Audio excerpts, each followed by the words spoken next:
Hi everyone! Welcome again to my vlog, Living My Greatest Life. But before anything else, I'd like to thank all of you out there who liked it, who commented on it, who shared their insights, those that sent me personal text messages, and who emailed me. Nakakatuwa sobra, I have never received so many emails in my life. And what's really great, what's really wonderful, is that you guys are so self-aware. Really, all of you know that you're going through your own journeys, that you're in a dark night of the soul, and all of you want to get out of that path. All of you are searching for ways to get out of that path. So it's not like, the generation before our generation, my mother, my grandmother, they all suffered in silence. So it's great to know that you guys are an empowered generation. Now, 75% of you asked one question. There was a prevailing question, and that was, how do we get started to living our greatest life? So when I saw that question, I said, oh my, I need to invite Master again to answer this. So thank you so much, Master, for saying yes to this interview. Pleasure. So like what I was saying earlier, the major comment and major question there was, that they sent was, how do they get started to living their greatest life? The first thing is that you are aware that you have a problem, because if you think that you are a superstar and there's no problem, you will not search for it. So searching for the answer and searching for, I would say, the illumination that you need some help is the first step. And sometimes we experience being depressed or being sick at first just to ask questions like that. I always say that if you can find a mentor or a life coach that will guide you, is the fastest way to do it. If you want your own self-help, like usually people want self-help, you can go and investigate through the YouTube programs and many other programs that are of self-help. But that is cut and try method, trial and error. And sometimes we do not get the answers directly after 1 year. So if you are in trouble, or if you are really getting lost or bored in life, or you want to shift, it's better to have a mentor or a coach.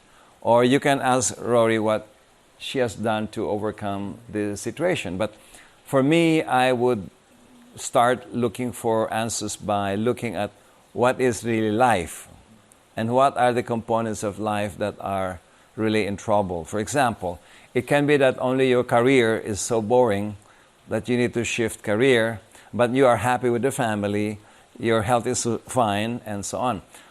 But if your health is in trouble, then either you find a good doctor or an integrative medicine specialist or a healer or life coach who can interview you and, I would say, discover what is the real problem. But if you are depressed because you are now burned out in terms of relationship, or your social life has been, I would say, bad and you had the wrong relationships, then it can be a healing that you need. So there are 5 areas of life that you need to chart to make sure that you would know where you are challenged. For example, family life is one. Second is work life or career life. Third is health life. Another one is social life and your contribution to society. And the last is spiritual life. So your 5 key areas of life is what you make up your life. And if you have an agenda for each of the 5 areas and you see that you are succeeding in some of the areas but not on one area or 2, then you focus on your problem area first. So if you have a problem with legal problems, then of course you consult a lawyer, a good lawyer, or you first get a life coach that can take the whole scheme of things to be analyzed. Then you would know which is the priority to be solved or resolved. Where is the greatest challenge and threat, so you can do some solutions and strategies. So mapping your life in the 5 areas of life can first be the first step. Once you know the problem, then you can consult specific specialists and consultant for each area that you're challenged. Or you can come to us because we have written a book on From Success to Fulfillment, and sometimes our failure of success is not really in many things. It's just one area of life that you're challenged. And we can plot and chart your 5 areas of life like a pie chart that you can distribute how much time, resources, and focus do you contribute for each area. And once you can map those areas of life, the 5 areas of life, you can see where you starved yourself, and that's where you have the seeds of failure. You're overused in one area, like work is too much and you don't have time for spiritual life and you don't have time to manage your health. That is where your challenges happen. The seeds of failure of human beings is on the least threaded or navigated areas, and they are forsaken areas of life. So this is where the challenges happen. So what, Master, who are those who are really like chaotic and all that, and they cannot really balance it? What would be the most important area for them? I would say that, again, if we get consulted by troublesome life or people who are in trouble, we will first look at the 5 areas of life chart, and I would first plot, or our senior specialist would plot what areas are in trouble, what are the highest threats of your life, where are you risk, what are your risk areas. And so we will focus first on solutions.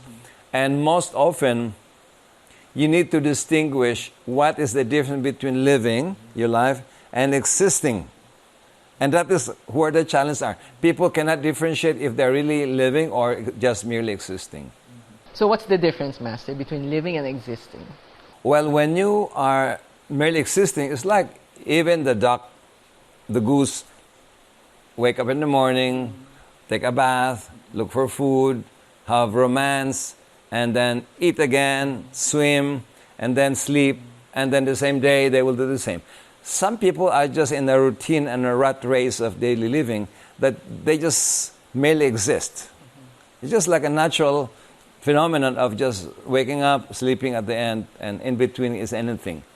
When you start to live your life, especially your greatest life, you need to be deliberate and have a purpose every day, every month, every year on what to achieve, what to become, and what to do, so that you will be able to navigate your daily life with a purpose, with a deliberate execution of a purpose, which has to align to a more meaningful, more noble, higher integrity, and more dignity life.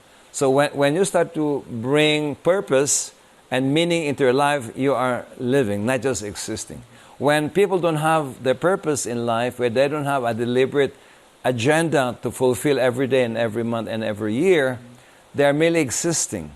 So to live your greatest life, not only do you plan your life with a purpose, a higher purpose, you have to awaken your spiritual life so that there's an alignment to values, to principles, and to virtues in life. And that is even more advanced than just living a life of balance.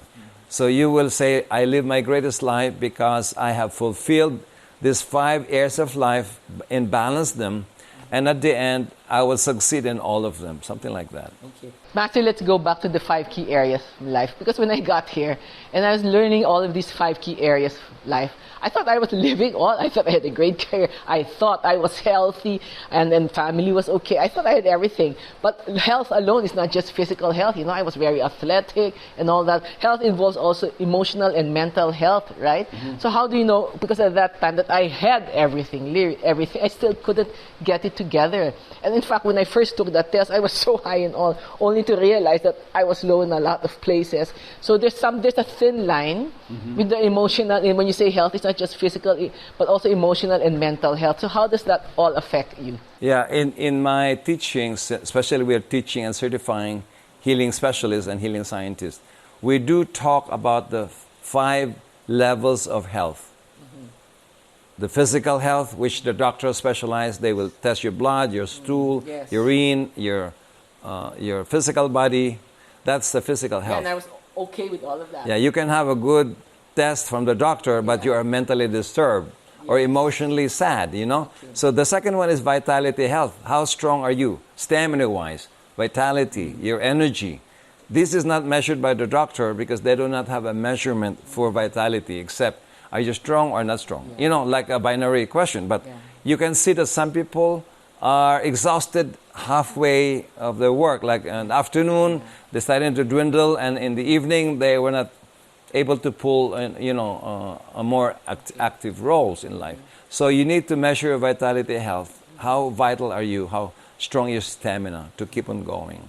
The third one is emotional health, your feelings. Are you feeling well? Are you mature in your responses to emotional life? Are you seasoned to be able to take humiliations? Are you emotionally strong and enduring despite of challenges? So this is different from mental health. Emotional health is about your feelings, about your emotions, about your desires. Now, when you say mental health, it's about your mind. Your mind is not your emotions, and this has to be differentiated, because most sadness do not come from the mind. It comes from the emotions. Even anger, anger is more emotional. Loneliness is more emotional, partly mental. And fear, most people have fears at the emotional level, like fear of losing a loved one, something like that. Fear of being rejected and so on. Fear of being abandoned. Fear of being betrayed. So a lot of fears are emotional in nature. So to me, it's not a mental health, it's emotional health. Now, if you go to mental health, there are two kinds of your mind's behavior. Your concrete mind or common sense and logical mind. And then you have your abstract mind or your philosophy, your principles, and your psychology. These are all your abstract mind. So you can be a very good thinker at the logical level, but not yet stimulated at the abstract level of the mind. So you can grade those two different grades. Concrete mind, logic, science, technology, and sequential thinking. Then you go to abstract mind, which is philosophy, psychology, and principles. So a person can be very good in abstract, but not also good in science. So you can see that at the end, some people are surprised, but I have a very low grade on my abstract mind because I'm very scientific, I'm an engineer, and so on. But they did not develop their abstract mind and their creative mind, so they are still lacking something in their mental health. But when they talk about mental health, it's just more the absence of paranoia, hallucination, and a lot of the measurement in psychiatry and psychology is more on the emotional side, and they call it mental health. So I need to differentiate that, because when we grade your total health quotient, your 5 areas of life, 5 levels of health, you total them, grade them, and your total health quotient is the total grade divided by, say, 25, if there are 5 levels. So you need to include also the spiritual health. Spiritual health is not much discussed because they think it's religion. To me, it's about your values, your virtues, your morals, your ability to use more advanced faculty called intuition, your ability to use wisdom, intelligence, and the ability to connect to your soul, and your ability to live a life of integrity and dignity and virtues. So that is spiritual health. You cannot measure it with the doctor's diagnosis. You cannot also measure it easily by just psychological profiling. It has to be seen in the life of the person. How do they live their life spiritually, not just being religious? So this total health quotient is what you see, how healthy are you. And you will be surprised, I've graded many doctors who are owners of hospitals and chief of a big medical facility, and they were surprised. They were very good in the physical health. They are going to the gym, they're doing yoga, so their vitality is good. Yeah. The emotional health is not as high because they are angry, they are very stressed, and they condescend on people, they have very arrogant behavior. So I said, you see, that is a little lower. And your mental health, you are very intelligent, you are very logical, but you don't have the philosophy yet. So the grades get pulled down because the absence of philosophy and principles of life. They only delve in the science aspect. So it's starting to pull down your grade. And then the spiritual life, they said they are not religious, they don't believe in many things now, they're burned from religion, so they are not following any spiritual regimen or meditation or ritual. So I said, your spiritual life is not as high because you don't pay attention to your spiritual awareness, your soul awareness, your power of the soul, intuition, wisdom. They do not use those faculties because they are only in science and technology. So when you total their grade, they are surprised, my God, it's almost half. Out of 25, they only get maybe around 15. Yeah. or even 18 points or something like that. So these are things that you need to focus when you want to get really well with a balanced wholeness, being whole.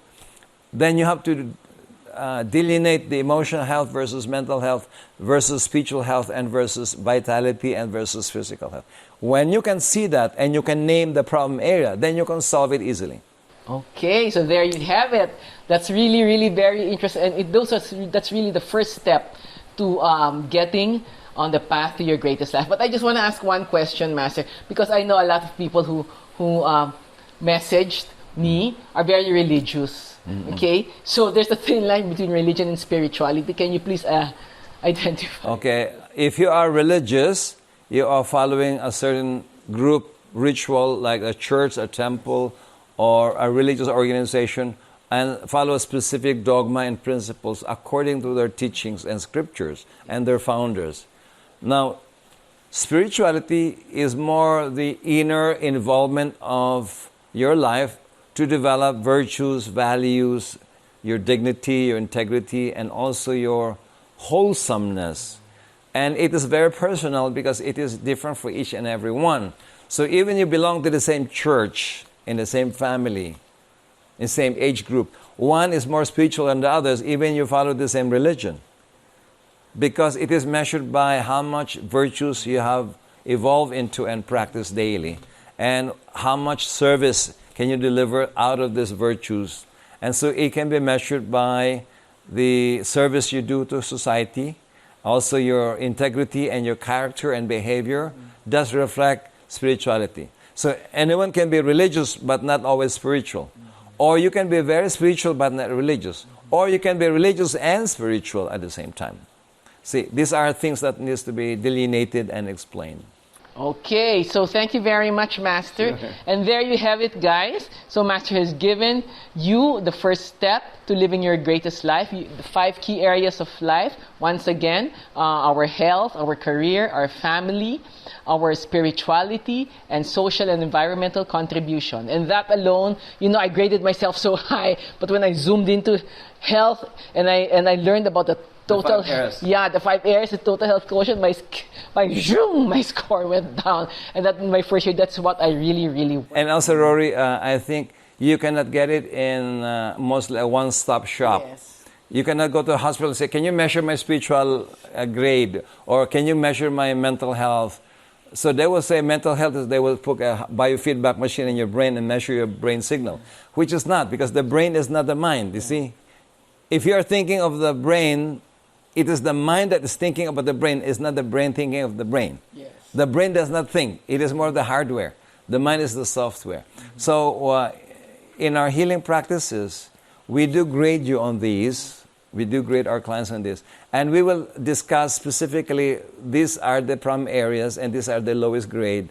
Do you want us to help you evolve the areas of your health so that we will be able to increase your total health quotient? Secondly is healing is done, because without healing, medication alone is not enough. Even you have high cholesterol, if you do not heal the stress and the anger behind, which affects your liver and your metabolic processes, the cure is not enough. So there's a difference between cure of medicine and the healing of energy medicine and the healing scientists and healing specialists. So there should be a more involvement of the combination of the medical science with energy medicine and the spiritual healing that gives you a little bit a measurement of your centers of energy called the chakras.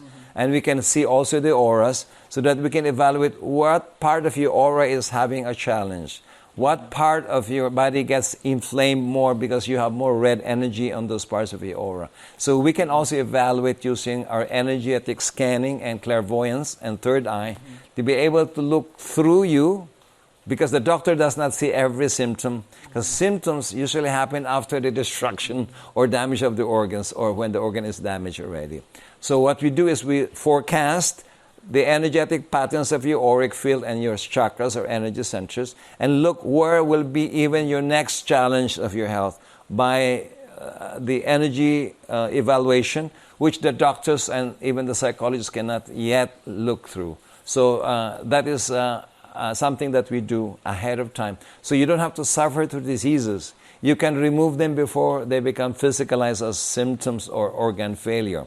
And thirdly is we also heal the emotional and mental aura, which is the source of emotional and mental problems. Because the mind's health is not the same from emotional health. So doctors usually talk about mental health. Most people today are fine mentally, but emotionally they're handicapped. Their emotions are not stable. The emotions are always angry or sad or depressed or anxious or worried. These are emotional problems, not mental problems. So I think we should segregate the causes of emotional health challenges and mental health. They need to be differentiated so that it is easier to name it and address the problem at each level of frequency. Okay, so Master has spelled it out for you guys. You know, he's already given the step-by-step way to get to your greatest life, and the step-by-step way which I underwent when I came here. That is actually how they healed me. You know, with the 5 key areas of life, they looked at my total health quotient, they scanned me, and like he was saying, they saw my auras which needed help, which needed to be healed, etc. Because they also healed my past, my wounds from my childhood, my traumas and all, so that I could get over it, because I had some anger issues which stemmed from childhood. That is one problem. Most healers and most scientists would heal you as is right now. But these are byproducts of your past. Yes. So if you do not excavate all the garbage or toxicity and traumas or memories of the past, it's not easy to heal now, because you are only healing the now, but the cause is this aggregate of past toxicity and negative energies and feelings and memories and so on. So we do heal the past a lot, just more than healing the present, because the present is a victim of the past. And we also heal the future, because sometimes most of our problems have already gone to the future. They're waiting to manifest because we have programmed them through our negative reaction to things, our negative self-limiting beliefs, which are already crystallizing, and they are producing future results of negativity and pessimism. So we do also have to bless the future, because the future is where you are walking through. So sometimes the negative energy has overtaken our present, so we are always working with this stressful situation. After we solve one problem, another problem. After we solve one problem, another problem. Because we are already overtaken by what we call bad luck or distressful energy ahead of our present. So we need to heal the past, transform the present, and energize the future. That is a complete formula if you want to be totally living your greatest life, that you do not always do troubleshooting every now and then. You need to be able to spontaneously flow and live your greatest life without having to always have downtime in diseases, downtime in relation from and karma, as they say, bad luck. Yeah, and I can attest to that, guys, because no amount of medicine that the doctor will give you will heal your past. It's still there, like what masters say, and it will always come back. So I can attest to that. I feel so free now. Whatever traumas there were, just something that happened in my life. And moving forward, I'm really at peace, because I know that my future has also been healed. So that is really what it's about. And that's what, will really get you to living your greatest life. So thank you so much, Master. Yes, if you have any last words for those who are watching. I think we should say that good health is not just the absence of diseases or pain. It is more of the aggregate total well-being, which is physical, vitality, emotional, mental, and spiritual. So we need to take care of our souls. When you take care of your soul, the soul will take you also seriously. So we need to include spirituality as part of our health and well-being. Otherwise, we can be going to the gym, we can be using nutrition as supplements, we can be going for physical activities. But if there's a gap of these 5 areas of life, there's something always that's come back to you to knock on your door, say, take care of me on this level. So I wish you all the best, and you can get this example of total well-being and living your greatest life, Rory. Congratulations. Thank you, Master. It's been quite a journey and a wonderful one, and I will always be grateful to you, really, and to all the villagers here. So thank you, everybody. That's it for today. So I hope that you can watch and watch and watch again what Master was saying, so that you can, really absorb it and understand it and get going. It's not just you're watching it and you're absorbing it. Get going, and together let's all join hands and live our greatest life. So see you next time. Thank you, Master.